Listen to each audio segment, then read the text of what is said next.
ذکر ہے کہ ایک گاؤں میں حامد نامی شخص رہتا تھا اور گاؤں میں اس کی ایک بیکری کی دکان تھی۔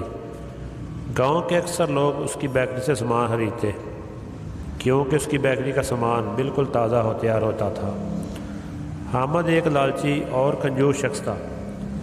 اللہ تعالیٰ نے اسے بہت دولت سے نوازا تھا، لیکن وہ اس دولت میں سے غریبوں پر خرچ نہیں کرتا تھا، بلکہ وہ اس فکر میں رہتا تھا کہ اس کی دولت مزید بڑھ جائے۔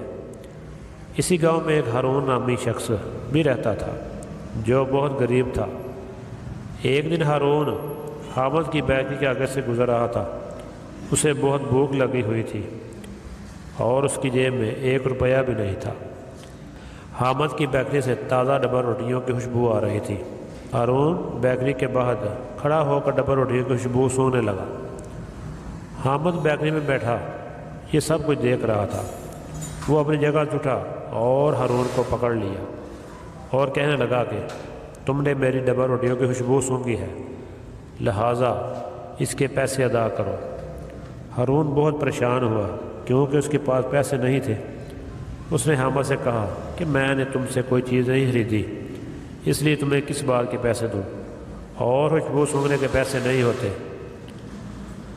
حامد اور غصے میں آ گیا۔ اچانک لوگ جمع ہو گئے اور لوگوں نے سمجھایا کہ اس طرح ظلم مت کرو، ظالم کو اللہ تعالیٰ پسند نہیں کرتے۔ لیکن حامد نہ مانا اور بولا کہ میرا فیصلہ جج صاحب کریں گے، اور وہ ہارون کو لے کر عدالت روانہ ہو گیا۔ ہارون نے راستے میں اپنے بھائی زاہد کو بلا لیا تاکہ وہ اس کے ساتھ چلے اور اس کی مدد کرے۔ زاہد ایک عقل مند اور سمجھدار آدمی تھا۔ وہ جانتا تھا کہ حامد بہت لالچی آدمی ہے۔ وہ تینوں جج کے پاس پہنچے۔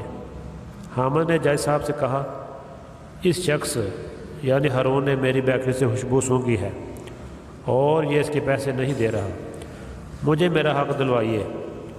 زاہد حامد کی بات سن رہا تھا۔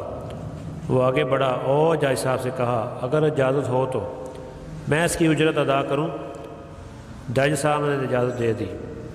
زاہد نے جیب سے سکوں سے بڑی تھیلی نکالی اور حامد کے کان کے قریب تھیلی کو ہلایا، جسے چھن چھن کی آواز آئی۔